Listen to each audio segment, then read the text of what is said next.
Welcome to a deep dive into, well, adulthood. We're cracking open some fascinating academic papers you sent in, all about the ins and outs of adult development. And let me tell you, just skimming through, I was like, whoa, this is like reading my diary. Sounds intriguing. You know how they say women in their 30s have totally different dreams than back in their 20s? So true, but we're not here just for the what, right? We're going deeper. Exactly. It's about understanding the why behind these changes, the science that drives it all. It's fascinating stuff. Totally. So let's start at the very beginning. Early adulthood, those years from our 20s into the 40s. Physically, most of us are done growing taller by our early 20s. Those growth spurts are pretty much history. Right, but even though we've reached our full height, the hormones are still doing their thing, shaping us. Men, for instance, their voices might get a bit deeper, and women, they usually finish developing, well. And speaking of women, the research really focuses on this stage being all about, well, childbearing, which makes sense. The physical and emotional changes during those years are huge. Absolutely. A period of immense biological and psychological change. But while all that's going on externally, there are equally incredible shifts happening in our minds, our cognitive development. Okay, so not just like learning more trivia at this point. No, it's more about moving from simply gathering knowledge to actually applying it in our daily lives. Hmm. Think about it. Early adulthood, you're making big career choices. You're building relationships, maybe even starting a family. It's putting all that learning to the test. It's like that adulting meme in action. Suddenly you're not just reading about theories, you're living them, trying not to break everything. Precisely. Sham, a researcher in this field, called this the achieving stage, where our cognate energy goes into making things happen in the real world. So less about acing exams and more about, I don't know, acing a job interview or figuring out how mortgages even work. Exactly. Mhm. Now, Piaget, another big name, he believed that even though we're gaining all this experience, our brains don't fundamentally change how they think in adulthood. So it's not like our brains get a whole new operating system. Not quite. It's more that we become more skilled at using the one we've got. But, and this is where it gets really interesting, that doesn't mean our thinking has to stay, well, basic. Oh, I'm sensing a but here. Things are about to get juicy. Remember those black and white views we had as teenagers? Mhm. Everything was either right or wrong, good or bad, no in between. Oh, tell me about it. The world was so much simpler then, or so we thought. Right. But early adulthood, it throws a wrench in those simple notions. We start seeing shades of gray everywhere. It's like graduating from the school of hard knocks. The research shows a clear shift from that dualistic black and white thinking to a more relativistic understanding.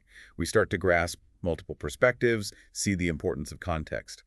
Life, we realize, rarely offers easy answers. So why is this shift to relativistic thinking so important, especially for someone juggling a career, relationships, and just the whole being an adult thing? Just think about it. In your career, you're hit with ethical dilemmas, tough decisions with no clear right answer. In relationships, you start to understand your partner's point of view, realize that there isn't always a right and wrong way to see things. This ability to hold multiple perspectives at once. It's crucial for navigating the messiness of adulthood. It's like leveling up our emotional intelligence alongside our careers, which I'm all about. And speaking of development, the research also mentions something called Perry's stages of thinking. What's that all about? Ah, yes. Perry's work digs deeper into this evolution of thinking. He talks about how people go from seeing knowledge as something absolute, something someone hands to you, to something you build yourself, something open to interpretation. So we go from just accepting what authority figures tell us to forming our own opinions based on our own experiences. You got it. We become okay with uncertainty, with the fact that there isn't always one right answer. This nuanced way of looking at knowledge, at truth, it's a sign of mature critical thinking. And you need that to handle the challenges and the opportunities that come with being an adult. Okay, so we've braved those early career hurdles. We're starting to see the world in glorious shades of gray. What happens next as we wander into the next phase of adulthood? Ah, middle adulthood. Now things get interesting. Little adulthood. Ooh, yeah, this is where those adulting memes hit a little too close to home. Anyone else feeling seen? I'd say that's a common sentiment for those of us navigating our 40s and 50s. And it's not just the added responsibilities, right? Our bodies start giving us these little hints, reminders that we're not quite as young as we used to be. Oh, tell me about it. Those little hints. Like, why did no one warn me about needing reading glasses practically overnight? Presbyopia, sneaky little... Exactly. Vision changes are a hallmark of this stage. And yeah, for a lot of folks, that means saying hello to reading glasses. But it's not just our eyesight. Hearing often starts to change in middle adulthood, too. Wait, hold up. We talked earlier about how men tend to experience more hearing loss than women. Why is that? Too many rock concerts in their younger years? Asking for a friend? It's probably a mix of things, really. Noise exposure definitely plays a role, especially depending on your job or hobbies. But researchers believe there might be some genetic factors at play as well. Fascinating. It's like our bodies have these hidden histories that start to reveal themselves as we get older. And it's not just our senses, is it? The research mentioned changes in skin elasticity, strength, flexibility. It's almost like our bodies are saying, hey, remember all those crazy dance moves you used to pull? Maybe stick to the sprinkler from now on. I love that analogy. And while we're on the topic of these physical changes, middle adulthood is often when women experience menopause, typically between their mid-40s and early 50s. And it's not just hot flashes, right? The research made it clear that there's this whole range of physical and emotional changes that can happen during menopause. Absolutely. Yeah. Hormones are powerful things, and those shifts can lead to a wide variety of experiences, both physically and emotionally. It's really important to remember that every woman's experience with menopause is going to be unique. So crucial to keep that in mind. Yeah. Now, another thing the research dug into was weight gain patterns. Apparently, men tend to put on weight around their bellies, while for women, it's more common in the hips and thighs. And get this, it might actually be connected to our ancient ancestors. This is where evolutionary biology gets really interesting. Researchers have these theories that the way we gain weight, those patterns, could go all the way back to the roles our ancestors played, how their bodies adapted to store energy based on those roles. Hold on, so you're saying my love for French fries is my ancestors' fault? That's both amazing and kind of a dumber at the same time. Well, while we can't blame everything on our ancient lineage, it's important to remember that our genes do play a role. But don't worry, lifestyle choices like diet and exercise still have a huge impact on our weight and overall health. Okay, phew. So we're not completely off the hook. But enough about our bodies trying to relive their glory days. What's going on in our brains during middle adulthood? Is it all downhill from here? Not at all. In fact, this is where things get really exciting on the cognitive front. While it's true that our ability to think super quickly and solve brand new problems, what researchers call fluid intelligence, might slow down a bit, our crystallized intelligence is in its prime during middle adulthood. Crystallized intelligence is like the wisdom we've been building up over the years, right? Exactly. All that knowledge, all those experiences, it peaks during this stage of life. We become masters at connecting the dots, at using our past to navigate the present. Think of it like this. We might lose a bit of that youthful quickness, but we gain a depth of understanding that only comes with experience. So we might not be as quick with a witty comeback, but we'll be the ones offering those insightful words of wisdom. I'll take it. It's like our brains are saying, okay, enough data gathering. Time to become the wise sages. That's a great way to put it. And this is where Sternberg's theory of three intelligences comes in: analytic, creative, and practical.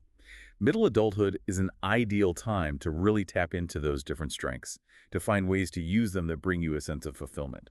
So whether you're crushing it in your career, finally writing that novel you've been dreaming of, or becoming the ultimate DIY master, there's a path for everyone to shine during middle adulthood. Absolutely. Now, even though our crystallized intelligence is having its moment, the research does point out that things like processing speed and memory can naturally decline a bit during this stage. Wait, so I might have all this wisdom and experience, but forget where I put my keys more often. It's a normal part of aging, but the great news is that there are things we can do to keep our minds sharp. Think of it like going to the gym, but for your brain. Brain gym. Sign me up. What kind of mental workouts are we talking about here? Staying mentally active is key. Puzzles, learning a new language, even just having engaging conversations, those can all make a big difference. So ditch the mindless TV scrolling and pick up a crossword puzzle. Got it. Exactly. And don't underestimate the power of good old-fashioned physical exercise. It's not just good for your body, it does wonders for your brain, too. Brain gym and actual gym. Double whammy. This is starting to sound less like a decline and more like an opportunity to level up our lives in new and exciting ways. That's the spirit. And as we move into the next chapter, late adulthood, we'll see how this journey of adaptation and growth continues. All right, so we've trekked through those wild rides of early and middle adulthood, and now we're stepping into, well, the late adulthood zone. 65 and beyond. And I know what some of you might be thinking, like, hold up, isn't this when things start to, wind down? But looking at this research, it's not that simple. You're right. It's not just a simple winding down. It's more like a recalibration, a shifting of gears. And you're Mhm. right, our bodies keep changing. The research actually goes pretty deep into those sensory changes we experience as we get older. Yeah, it talks about our vision, our hearing, even our senses of taste and touch all becoming a bit less sharp as we age. Almost like someone slowly turning down the volume on our senses, you know? It's true, those senses might not be as fine-tuned as they once were. But what's really fascinating is how researchers are looking at how those changes actually affect everyday life for older adults.